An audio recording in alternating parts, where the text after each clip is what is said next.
Shall we come before the Lord in prayer? Shall we pray? Our Heavenly Father and our God, we ask for thy blessing upon this day and upon this service now. Lord, draw near us, help us. We pray as we come to the word of God, enlighten us and bless us in our hearts for thy glory. And through Christ we pray these things. Amen. Our first hymn is 756, hymn number 756. O God, thou art my God alone. Early to thee my soul shall cry, a pilgrim in a land unknown, a thirsty land whose springs are dry. Shall we stand to sing 756?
Joseph is a fruitful bough, even a fruitful bough by a well, with branches spread over the wall. Of course, referring to Joseph in the Old Testament, and how true those words were for Joseph. He was a fruitful bough, a small tree, a young tree, blessed by God. Fruitful bough. He was blessed not only in his provisions for the people in a time of barrenness and drought, but also to his family and the blessing of Israel. He was a fruitful bough by a well, but he had God with him. And then the branches went over the wall, that means the blessing going out, not only to those in Egypt and his family, but also all Israel. So we pray those things for Joseph. We pray that he might be saved, but be blessed by God. No small thing is this. No small thing to pray for the salvation of our children. It's actually a miracle. You should remember that. It's a miracle when our children are saved. The grace of God. We pray for Joseph and Noah as well. Come to know the Lord, all our children, and in many ways, we're all children, aren't we? And we might all know God who is truly saved. To become blessed by God, a fruitful bough by a well. All that that we have Christ living water. How can we grow our life without Him? Without Him, we have no source of life. He is our life and forgiveness of sin and our eternal life. Then once saved, branches went over the wall. Pray that for Joseph. When he's saved, bless us. The branches went over the wall. Lovely verse, lovely picture. Read the verse again. Joseph is a fruitful bough. With a fruitful bough by a well. Branches went over the wall. And we pray now for Joseph. Take Joseph.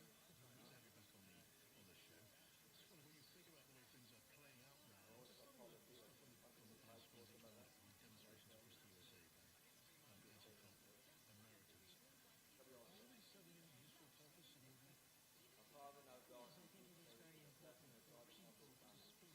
Grant them well, a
service, meetings for the week are detailed on a sheet like this and a card like this that you can collect from the table in the foyer when you come into the church. But there are one or two announcements I'd like to make in addition to that. And just to mention that on Thursday, God willing, Capel Yr Rhaff have their prayer meeting. It's 7:30 p.m. It's Welsh language, but it is a simultaneous translation, so all are welcome. Next Saturday, God willing, is the Chippenham Conference for young adults, year 10 and above, and that is most of the day from 10:30 a.m. until 5:30 p.m. So there'll be no youth fellowship meeting in the evening. And if you'd like a lift, please speak to myself or Alan Hyam. We anticipate leaving Cardiff at 9:15 from the hall here, from the chapel. Next Lord's Day, Alan Hyam is due to take the services at Pastors Away. And now we'll remain seated to sing. It's a Psalm 121, while the stewards wait upon us for the free will offering. To the hills will lift mine eyes. 121.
Shall we turn to the Gospel of John for our scripture reading and chapter 3.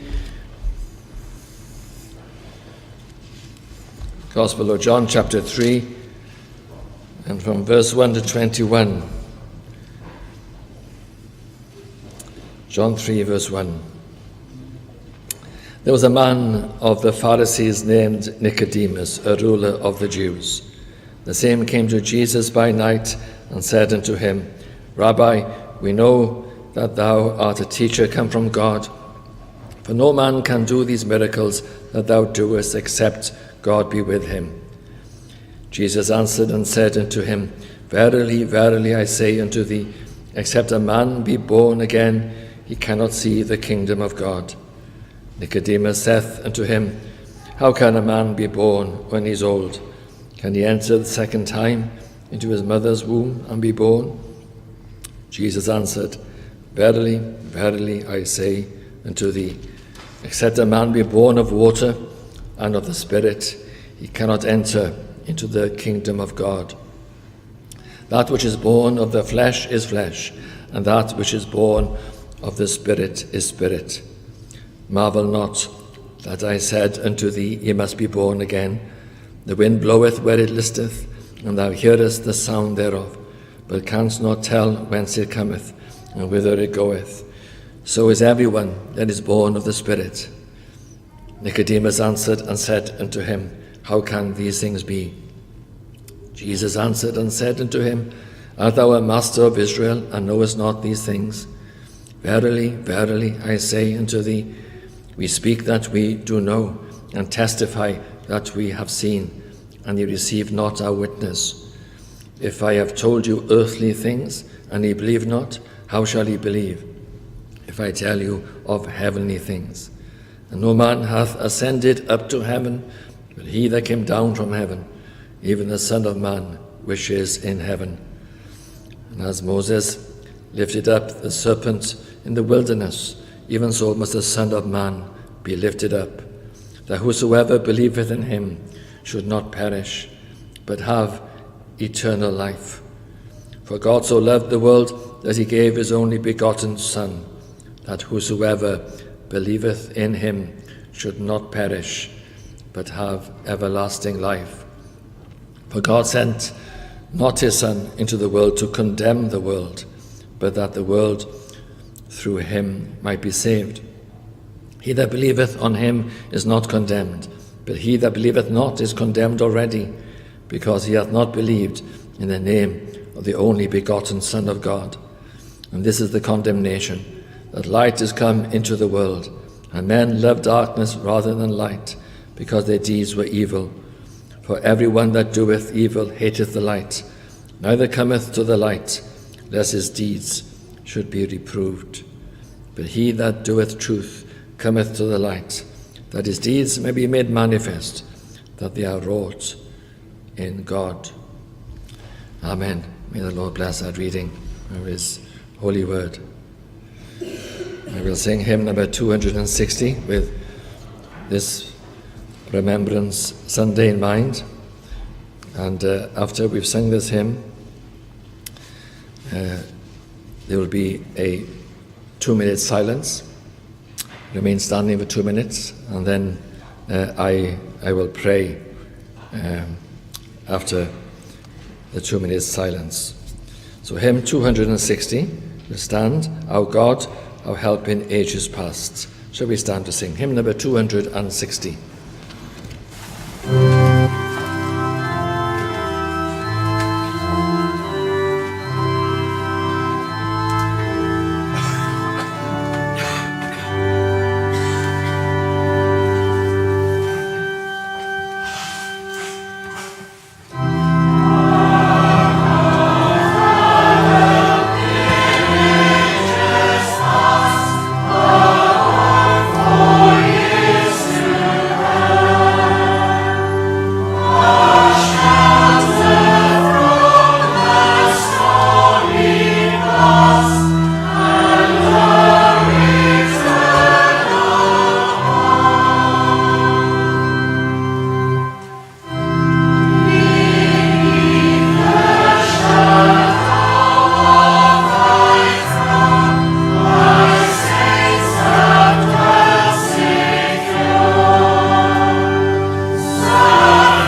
God and our Father, we are mindful and thoughtful of those who lost their lives in the various wars, the First World War and Second World War, and the many other wars, great suffering in the families, tragedy and sadness. We reflect, O Lord, upon this grief of mankind. We thank Thee, O Lord, that there is a gospel. We thank Thee, O Father, that there is a God to whom we can turn to. And indeed we think of our fathers as they did turn to the Lord, and with sadness we reflect that there is very little of this looking to Thee in our land today. And yet, O Lord, for this brief moment, come before Thee truly. Lord, we will thank for those. We pray now, O Lord, that we might, mindful of the brevity of life, mindful of the trials and difficulty, especially, O Lord, our sinful condition without the gospel of Jesus Christ, our condemned condition. But yet we can be sinners saved by grace. And that, O Lord, is our message today, our great hope as we come before Thee. It is the hope for every family, every person who has suffered great loss. It is this higher matter and this great victory there is in the Lord Jesus Christ over these sadnesses and tragedies of life and the sufferings, the heartaches. Oh Lord, we are glad that in Thee is the living water. There is indeed the ability to be not only conquerors but more than conquerors. That, O Lord, we can know the triumph over our sinful condition, not only in the blood of Christ, but also in the life of Christ, the new life, and then, O Lord, blossoming and dawning into that everlasting day. What a gospel it is. It takes us out of that dungeon, out of the horrible pit, and takes us to that solid rock. We reflect upon that solid rock, what solid ground it is, what Christ has done, who He is, what a mighty salvation. We praise Thee and honour Thee, O Lord, this morning for this gospel. Pray that all of our nation might yet see that Thou art the living and true God. And this other gospel they have made, this gospel of so-called tolerance and of goodwill, which accommodates dreadful atrocities and sins, if the truth be told. It is a very strange gospel, very reminiscent of other religions in the past, mixture with terrible practices. Lord, we pray that they might see, they might be born again, they might understand the darkness of the one who they follow, which is eventually the devil himself. We pray, O Lord, that there might be this great dawning upon their hearts, that they might know truly that Jesus Christ is the Son of God, and He is the living water, He is the Lamb of God, which taketh away the sin of the world. Lord, bless us in Him now this morning, we pray. Bless us all as we gather together on this Lord's Day. Let us be in the Spirit on the Lord's Day. Let us know the Spirit working in our hearts and dealing with us. Those impossible matters in our souls which no man could unravel or solve, Lord, the Spirit can do it. Think especially of the need to be born again, but also of the new life and those besetting sins, those matters we haven't resolved in our heart. Even these are impossible to us.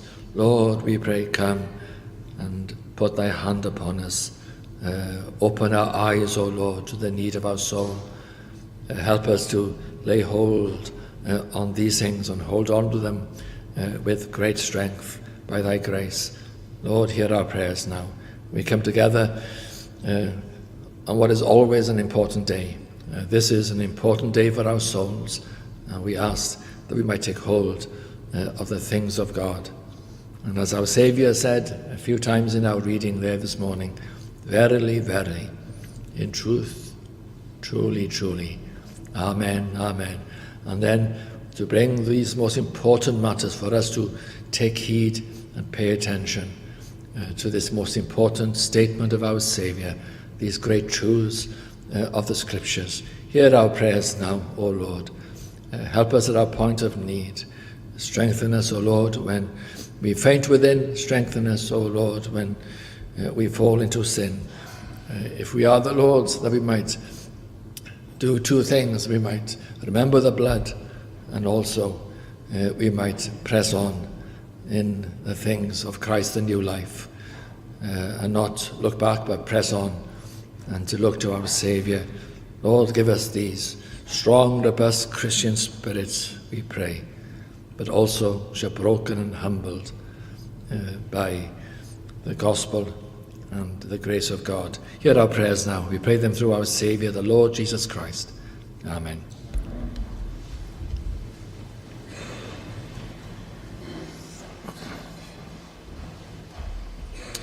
Well, shall we turn to the Gospel of John?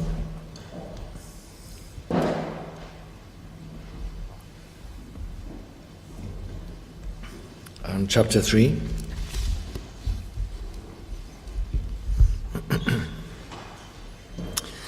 Now, in this Gospel of John, we've seen momentous and significant matters in this excellent Gospel, isn't it?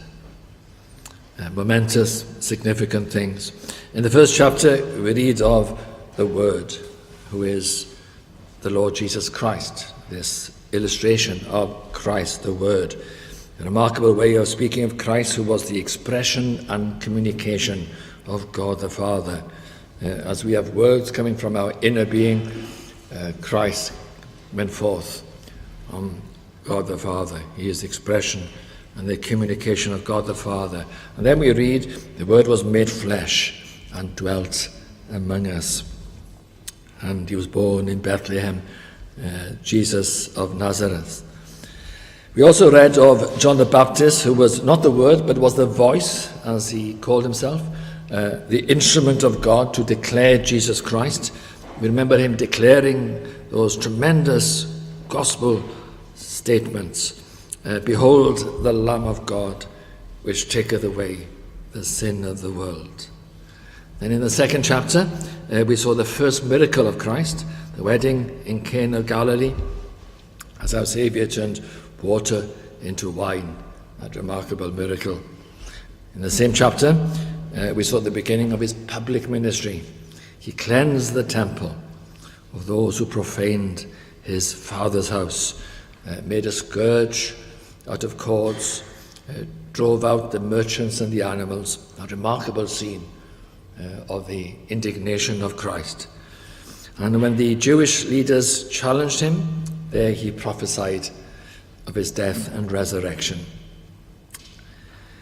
Also at the end of the chapter, just note there, other miracles were done.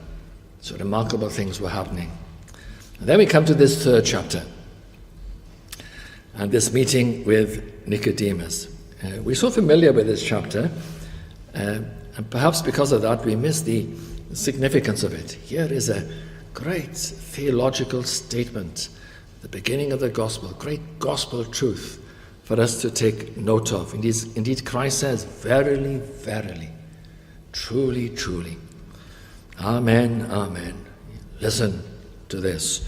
And we have this most significant teaching right at the beginning of the gospel. And so our Saviour sets out, essentially, true religion. Now, in Nicodemus, we have a religious man. And we could say he had just religion. But Christ, in his person and in his words, sets out true religion. And so we have a comparison between just religion and true religion. I want to compare those things today. But before we compare just religion and true religion, let me just bring to you a description, mention a dialogue and mention a discourse. In verses 1 and 2, we have a description of Nicodemus. Then in verses 2 to about verse 10, dialogue between Nicodemus and Christ. And then Nicodemus becomes a silent listener. That's actually a good thing, I think myself. And this wonderful discourse then opens out from about verse 11 to verse 21. Notice, first of all, the description in the first few verses, verse 1 and 2. There was a man of the Pharisees named Nicodemus, a ruler of the Jews. The same came to Jesus by night.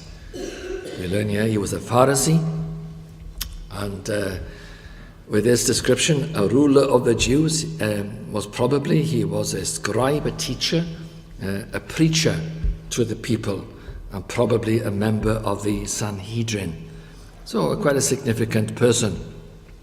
But also significant is this description of him coming by night. And there probably was some antagonism already against Christ, that he did not want to be seen in the daytime with Christ, so he came by night. We need only think back to in chapter 1 there with John the Baptist, and we sense that antagonism with the Pharisees. There in chapter 1 with John the Baptist, already I suggest this antagonism, this opposition of the Pharisees was there already. And so Nicodemus maybe sensed this and therefore came by night. It's interesting, in chapters 7 and 19 of John, where Nicodemus is again mentioned, on those two occasions, he's identified as the one who came by night. So obviously this term is significant. It's repeated in chapters 7 and 19. But in those chapters, he's described in some courageous manner, speaking out for Christ, and of course taking the body of Christ to be buried, and identifying with Christ. And this secret appearance here, private appearance at night, maybe ashamed of Christ, ashamed to be seen with Christ, is compared with later on the courageous, to some degree at least, courageous appearances of Nicodemus later on. So significant, I think, he came by night. And indeed, this coming by night probably describes what is to follow here in John chapter 3, this darkness of man's heart.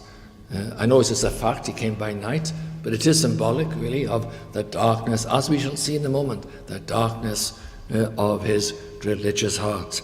And also representing all the Jews too, the darkness of the Jews, how they had lost their way, forgotten true religion, becoming so legalistic, forgotten the true things of God. Well, let's see then in the dialogue here. And Nicodemus approaches and addresses Christ. We should note that he did go and approach Christ. He didn't stay back. He approached Christ. Although he came by night, he did go by night after all. Approached and addresses Christ and acknowledges, because of the miracles of Christ then in verse 2, that Christ surely had come from God and God was with him. He had come to that conclusion. He had been impressed by what he had seen and had acknowledged that. But the answer of Christ must have startled Nicodemus, and every answer of Christ startled him, I think, in this passage. As Christ seems to ignore the words of his greeting, even seems to cut across what he was saying in an abrupt manner, and perhaps answering an unspoken question within his heart. Quite possibly Nicodemus was a little troubled, even wondered if he truly knew God perhaps. And our Saviour perceived this question in his heart and answers it, in a sense, by saying, "Verily, verily," verse 3, "I say unto thee, except a man be born again, he cannot see the kingdom of God." You can't even see, you can't know God without being born again. No doubt startled and also perplexed, Nicodemus answers in a literal manner, in a very limited manner, as if Christ was speaking of a grown man entering the womb again. Verse 4, "How can a man be born when he's old? Can he enter the second time into his mother's womb and be born?" Our Saviour ignores this foolish response and speaks again of the need to be born again, and gives more detail. Verse 5, "Verily, verily," again, "truly, truly." This emphasis, "I say unto thee, except a man be born of water and of the Spirit, he cannot enter into the kingdom of God. That which is born of the flesh is flesh, and that which is born of the Spirit is spirit. Marvel not that I said unto thee, ye must be born again. And notice in verse 8 as well, this description of the Spirit. The wind bloweth where it listeth, and thou hearest the sound thereof, but canst not tell whence it cometh, and whither it goeth. So is everyone that is born of the Spirit. Comparing here the work of the Spirit within the heart, this new birth, to the wind, the movements of the wind. The Spirit is compared to the unseen wind. Still perplexed, Nicodemus answers in verse 9, how can these things be? And our Saviour rebukes his limited or non-understanding of these biblical and spiritual matters in verse 10. Art thou a master of Israel, and knowest not these things? And now Nicodemus becomes a silent listener. And our Saviour opens out this discourse. Although in verses 11 to 13, obviously he's still addressing Nicodemus directly, but then opens out into a wonderful discourse, taking Nicodemus to great truths and heavenly matters. But first see in verses 11 to 13 how he addresses Nicodemus, and through Nicodemus the Jews as well, and rebukes this ignorance. Verse 11, verily, verily, I say unto thee, we speak that we do know, and testify that we have seen, and ye receive not our witness. If I have told you earthly things, and ye believe not, how shall ye believe if I tell you of heavenly things? And no man hath ascended up to heaven, but he that came down from heaven, even the Son of Man which is in heaven. Now that verse 13 is interesting too, because Christ is essentially saying there in that verse 13, I am the Son of God. That's what he's really saying, the Son of Man. This Messiah, the Son of God, I am the Son of God. He speaks of somebody who has ascended to be with God, himself of course, and who came down, the Word made flesh, Jesus Christ. I am the Messiah, I am the Son of God, he says in verse 13. And then quite wonderfully, from this important and foundational teaching of the second birth and him being the Son of God, he opens out the gospel of Christ crucified. What a chapter we have here. Verse 14, and as Moses lifted up the serpent in the wilderness, even so must the Son of Man be lifted up. Referring, of course, to that incident in the wilderness, Moses and those fiery serpents biting the people, them dying, and then making a brazen serpent and lifting it up, and all who looked at the serpent lived. And comparing that to Christ, who would be lifted up on the cross, and all who believe in Christ and the message of the cross shall live and be saved. And there follows all-out gospel preaching, verses 15 and 17, very well-known words, that whosoever believeth in him should not perish, but have eternal life. For God so loved the world that he gave his only begotten Son, that whosoever believeth in him should not perish, but have everlasting life. For God sent not his Son into the world to condemn the world, but that the world through him might be saved. What a wonderful plan of salvation is mentioned here. How God loved the world, and this gospel plan, how Christ will come to save the world. Tremendous statements being shared with Nicodemus. And then notice those words, that he came not to condemn the world. You would expect him to come, Jehovah Jesus, the wicked, wicked world, to come to condemn the world. But no, he did not come to condemn the world, as you might expect, but rather to save the world. And that's, of course, through the cross and through his atonement on Calvary. And then, very briefly, in verses 18 to 21, our Saviour goes on to show the marks of those who don't believe, this blindness, this death. These are the marks of those who don't believe in the Son of God, and these are the marks of those who believe in the Son of God, or the marks of those who are not born again, and the marks of those who are born again. Verse 18, he that believeth on him is not condemned, but he that believeth not is condemned already, because he hath not believed in the name of the only begotten Son of God. And this is the condemnation, that light is come into the world, and men love darkness rather than light, because their deeds were evil. For everyone that doeth evil hateth the light, neither cometh to the light, lest his deeds should be reproved. But he that doeth truth cometh to the light, that his deeds may be made manifest, that they are wrought in God. How true those words are. The people who are not born again don't believe. They don't want to come to hear the gospel. They're uncomfortable under the preaching of the gospel, and therefore they often go away. But those who believe come and keep coming, and it becomes evident that they are truly Christians by the grace of God, as they are wrought in God in verse 21. Well then, what about this just religion and true religion? Just religion, we can analyze this man Nicodemus, and through him the state of the nation and the Jews, and also all religious people. How relevant this might well be to those who are here this morning. Those who are religious people and not saved, as opposed to those who are religious with true religion, those who are religious and not saved. Now, as we look at Nicodemus, we want to be fair and true in our analysis. And I think it's helpful to do so, to say the good things about him, because then we'll see what a need there is for religious people to be born again.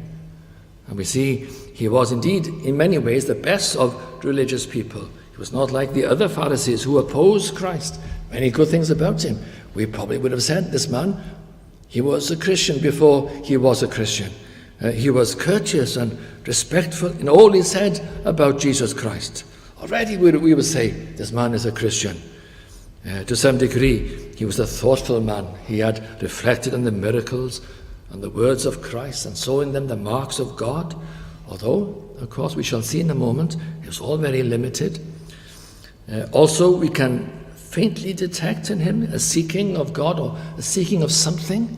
The fact he came by night, and we sense this seeking, although it was still short of what was required, of course, and was still, as I shall say, death and blindness.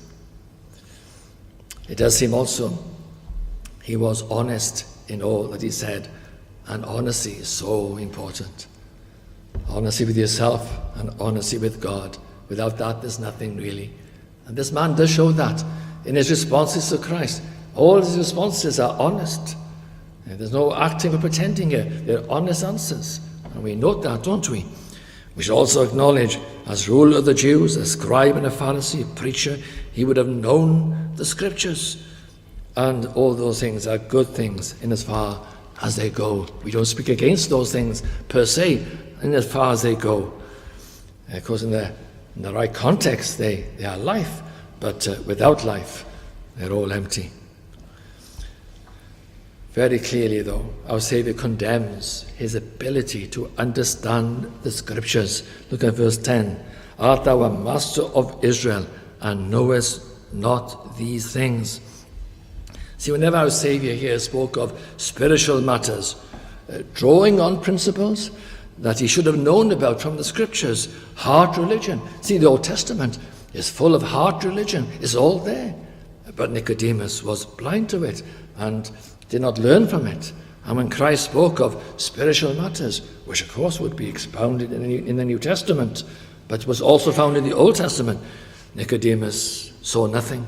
He answered in literal and a limited way. There was no spiritual depth to this man, no light at all. And our Saviour goes on to say, if you fail to understand earthly matters, how will you understand heavenly matters? What does he mean by that? Well, these earthly matters are still spiritual matters he's speaking of here. Things that go on in the human heart, things spoken of in the Scriptures, in the Old Testament, and things evidenced in the lives of men. These are not things which don't exist. They exist.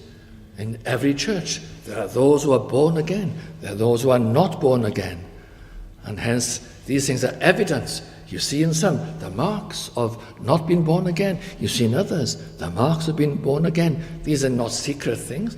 The work is secret, but the evidencing is evident. And of course, Christ was saying, if you don't understand these things which can be seen around you, how will you understand heavenly matters and the deep things of God? Verse 12, if I have told you earthly things and ye believe not, how shall he believe if I tell you of heavenly things? These are basic things Christ was saying to him, and you don't understand them. So what was wrong with Nicodemus? And through Nicodemus, with all such religion. He's speaking here, of course, not just other religions, but with religion, which is Orthodox, Christianity, evangelicalism without the new birth. So what was wrong with Nicodemus? Well, it wasn't just that his understanding was limited. He had no ability at all to understand. All his understanding would have been on a fairly intellectual level, but not spiritual. Spiritually, there was nothing there. And that was because that in his heart, in his innermost heart, he was blind and deaf and dumb and dead. He was dead. Death is death. It's a tremendous description of the heart of man. Death. There is no life, no response, nothing. Death. There was death in his heart. What a thought that is. Within the hearts of some here this morning, there is death. Not life, but death. We speak a lot about the life of the Christian, but there's death in your heart, my friend. Death. It's a terrible thing. And no amount of education could solve this. No amount of evolution, so to speak, could bring this change. Little by little, a miracle was required. This new birth. He must be born again. Let me quote you Brownlow North. God never attempts to soften our old hearts or to make them better. He gives them a new heart. Such is our trouble. Nothing can be done with our old hearts. We need to be born again. We need a new heart. I quite like an illustration I came across in my reading, which compares man's heart to a wristwatch or some kind of watch that doesn't work. You might polish it. You might give it a new face, new hands even, a new strap. But the trouble is in the mechanism. And so it is with man. There might be many outward signs that man is not right. But the trouble is the mechanism, you could say. It is the heart. And it needs replacing. I would go further than the illustration. Not repairing, but replacing. A new mechanism needs to be put inside. In other words, the new birth, the second birth. Well, what is this true religion? Christ introduces it with these words, verily, verily. There's a sense here of he who has ears to hear, let him hear. Truly, truly, verily, verily. Now listen for your life, how important this is. Because you see, nothing can happen in man's heart without this new birth. Absolutely nothing. It's the beginning of everything. Here's the explanation of true religion compared with just religion. It is this new birth. The phrase being born again, of course, could be translated born again, but also could be translated, interestingly, born from above. Born from above, which is really born out in the words that follow that speak of being born of the Spirit. This being born from above speaks of the origin of our birth. Where does this birth come from? Who is my parent, so to speak? It is God and the Spirit. We are born of the Spirit. Verse 5. See how he expands on this new birth. Verily, verily, I say unto thee, except a man be born of water and of the Spirit, he cannot enter into the kingdom of God. That which is born of the flesh is flesh. What a condemnation of religious people. You know, religious people are not a category apart from the worldly people. They're all worldly together. Flesh, that which is born of the flesh is flesh. And that which is born of the Spirit is spirit. Just briefly, I'm sure you're wondering, what is that born of water? Just to mention that, I think myself is a reference to the living water of gospel truths. Of course, in chapter 4, you turn the page in chapter 4, and there you have in verse 10. The living water in verse 10, and verse 14, whosoever drinketh of the water that I shall give him shall never thirst, but the water that I shall give him shall be in him a well of water springing up into everlasting life. that Christ is the living water, and Christ enters our heart, and we have his life within us, and it springs up. Another description of new birth, you could say, it springs up into everlasting life. Without that, we have just a wilderness, a barrenness. But the living water of water, these gospel truths are mentioned, born of the gospel truths, but also, notice, born of the Spirit. And some might think that born of water might refer to water baptism and the gospel truths expressed by water baptism. That's fine, but I think myself as a simple illustration. Water, life, Christ, the living water. That Christ is that well of water. Christ is that living water, springing up in the hearts of men. But the term born of the Spirit, coming back to that, speaks of divine operations within the heart. The life of God in the soul of man, as one book title put it. The life of God in the soul of man. Again, I ask the question, where does this life within our hearts come from? From above, from the throne of God, from heaven itself, from God himself, the living God. It is his life. This is a miracle. This is why a Christian is so different to a religious person. It is God who is the difference. He's born of the Spirit, heavenly and divine. We also note that the nature of this birth is compared to the wind, as I mentioned earlier. As the wind can't be controlled by man's actions, is sovereign, so to speak, moves where it wishes to go, so the Spirit moves here or there sovereignly. What a thought that is. Humbles us, doesn't it? There's a mystery to it. The Spirit also, Spirit is unseen, and we can't see the Spirit moving. Only the effect, like with the wind in the trees, or the effect in the hearts of men. We don't know where the Spirit is going, but we know where the Spirit has been. When we see the evidence of new life, of the new birth and new life, a Christian appearing, the life of God appearing, life appearing. There's a mystery to this, but also there's sovereignty. The Spirit, we can't control it. Oh, we wish we could, don't we? But we are humbled before God. Can only pray for his mercy to save those in our midst and even save ourselves. And so indeed, the Spirit is like the wind, sovereign and unseen, mysterious.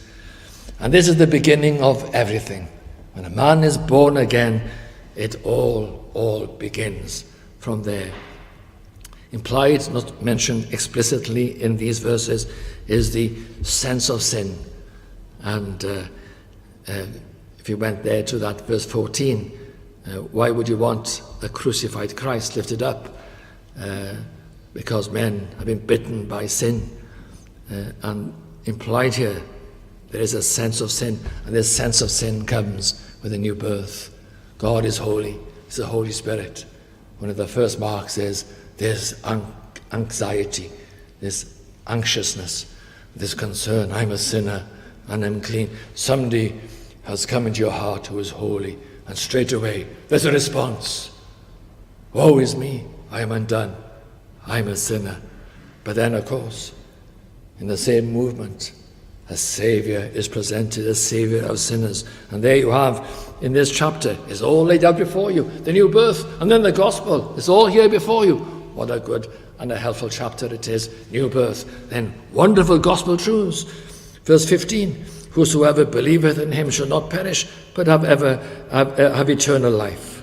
For God so loved the world that he gave his only begotten Son, that whosoever believeth in him. See how the new birth, repentance and belief, conversion.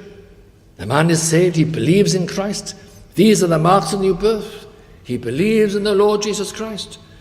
Whosoever believeth in him shall not perish, but have everlasting life. But what is this gospel in which we believe? Go back to verse 14. I mentioned earlier to you, as Moses lifted up the serpent in the wilderness, even so must the Son of Man be lifted up. We are sinners. This sense of sin. What shall we do with our sin? What can be done? How can we know a holy God? Christ came into this world to be a sacrifice for sin. to suffer for our sin, to receive the condemnation, the judgment of God. And there he was lifted up like the bronze serpent. He was lifted up upon the cross. The Jews thought he would be lifted up with some great deliverer and king of the Jews, but yes, he would be a deliverer of not only the Jews, but of many nations. But first he must be lifted up on the cross to deal with our sins. And there he died, the judgment of God. And all who believe in Christ and look upon him as sinners who need Christ and see Christ dying for sinners, all who believe in him shall be saved. What is this belief? It's proper belief. It's not the belief of being religious. No, this is the belief of being born again. It is true belief. It is genuine, and it's in the heart, and it's evidenced in life. And so we see the progression here, all in this chapter here, that the belief is followed by new life. You see the evidence, the marks of those who love the light and who walk in the light and who love the things of God. What kind of people are these? They are so different. It's because they are born again, they believed in Christ, and they're evidencing the life of Christ, the new life, and also everlasting life. This new birth is the beginning of heaven and of everlasting life. Well, what a clear statement we have here of what is required. Do you understand it? Do you understand that nothing can happen without this birth, and everything happens through it? Now, where does that leave you today with this matter? What can be done about the matter? As the servant of Elisha said to Elisha when surrounded by the armies of Syria, and he said, "Alas, my master, how shall we do?" And you might think this morning, I can't bring myself to birth. What can be done? I am religious. I am evangelical. But I'm not born again. What can I do? I've strived with these things. I've sought these things, but I'm not alive. What can be done about my soul? Alas, my master, how shall we do? Well, for one thing, it should humble you. Shouldn't it? It should humble you. It should bring you down to the dust. You realize that all you have is nothing, does not please God, that death and all that death produces is abhorrent to God, and you cannot understand, and you are really like those who hate God and who live in the darkness and do the deeds of the darkness. See, you probably think too highly of yourself. You think indeed, oh, I do see God, but really, in the depths of your heart, there are dreadful and despicable things, all kinds of selfishness and all kinds of wickedness and all that comes with the heart of man. And we know, don't we, we only need to look at the world to see what's in our heart. All we see in the world, all the things we complain about, that's my heart. That's my dark heart. And even if I have a veneer of being religious, below that, it is darkness. And even this religion is darkness itself. And so this should also humble you and also make you to stop trying to save yourself. It is quite hopeless. Going back to the illustration of polishing the face of the watch, so to speak, of putting a new strap. Are you doing that with your life? Putting a new strap, so to speak, a new face even, and a new hand, and a long hand and a short hand, and you are renewing everything on the outside, but neglecting the inside, that you may come before God and cry to him for mercy and repent. What can you do? What can you do is repent, for one thing. Oh, religious. Nicodemus was a very religious man. You should look at Nicodemus. If you are religious here this morning, are you more religious than Nicodemus? I doubt it. I doubt it. You might maybe have more New Testament teaching, but the Old Testament had the gospel too. And Nicodemus was very religious, and yet he was lost and hopeless and dark. He came in the night and was in darkness. And therefore you should give up on this tinkering with the outside or trying to bring yourself to become a Christian in the flesh, and rather come to these biblical and important teachings of Christ. You must be born again. But the problem is this: what shall we do then? What shall we do? What can I do? I can't repent. You say, I can't believe. It is very interesting what Christ goes on to say to Nicodemus. If you're in this quandary, so to speak, there I am, I know the gospel, I'm dead, I'm not born again. What can I do to be saved? What can be done? Oh, as the servant of Elisha said, alas, my master, how shall we do? Then, notice what Christ did. Did Christ tell him to do something about his new birth? No, he told him to believe in the Lord Jesus Christ. That is fascinating, isn't it? Put your eyes upon the crucified one. That was the answer. You let those things of God, there's a great lack. You try to bring life to your own heart. Rather, repent of all you are and look to him. And the answer here is before us in this very chapter. See in verse 14, as Moses lifted up the serpent in the wilderness, even so must the Son of Man be lifted up. That's the answer. Christ has given it. You must be born again. What shall I do? Believe in the Son of God. Believe. And as you believe, then indeed, if it is true belief, it also will be true religion, and it will be the new birth. Nicodemus, by God's grace, it would seem, from chapters 7 and 19, was born again and was a believer and became a believer sometime after this chapter 3. And there it all begins. Oh, my dear friend, may it all begin. Are you mean to say that all I've done is nothing? Yes, sadly, it is nothing. It is nothing. All there is to be had is in Christ. You must relinquish all self-help, relinquish all self-good, and look to him. Repent of being religious. Believe in the Lord Jesus Christ. And it all begins. Wow. All begins? Just think what that means. What begins? Well, not only belief, not only the Christian life, but everlasting life, heaven and glory. It all begins. How important it is. Verily, verily. Truly, truly. Amen, amen. He must be born again. If you are born again, it all begins. Then look to Christ. Believe in him. See him on the cross. See yourself as a sinner. See him as a Savior of sinners. And look at him. And believe in him. And you shall be saved. Well, shall we pray? Our Father and our God, we thank thee for the gospel outlaid here. Oh Lord, this wonderful true religion, how it reflects all we see around us, how it reflects what has gone on in our hearts. Lord, we pray that we might prove the truths of John chapter 3, this new birth, and then the beginning of everything, and of glory, everlasting glory, to be with God. Oh Lord, we pray we might have this most important new birth, to be born again, and born from above, and born of the Spirit. Lord, we pray, visit us. Let the wind, we can pray, O Lord, let the wind blow over the souls of men and women here this morning, and every morning, every Lord's Day morning, and other mornings, and every day, and this day. Lord, hear our prayers. We pray them through our Saviour.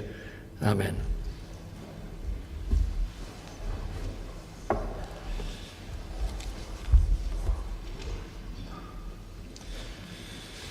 We'll sing hymn 549, which is different to the one on the board, 549.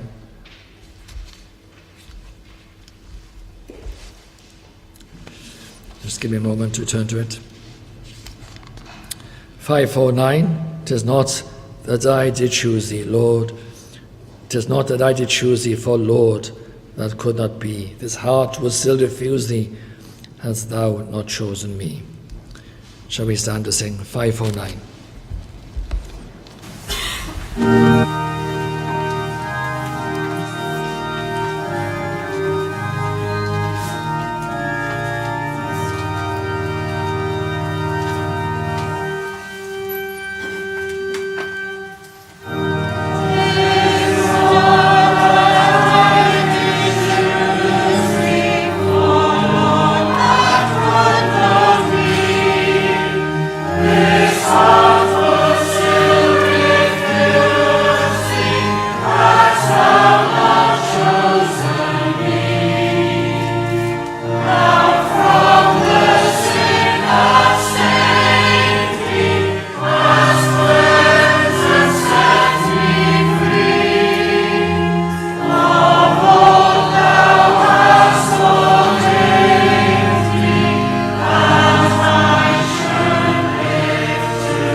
Shall we pray? The grace of the Lord Jesus Christ and the love of God and the communion of the Holy Ghost be with you all. Amen.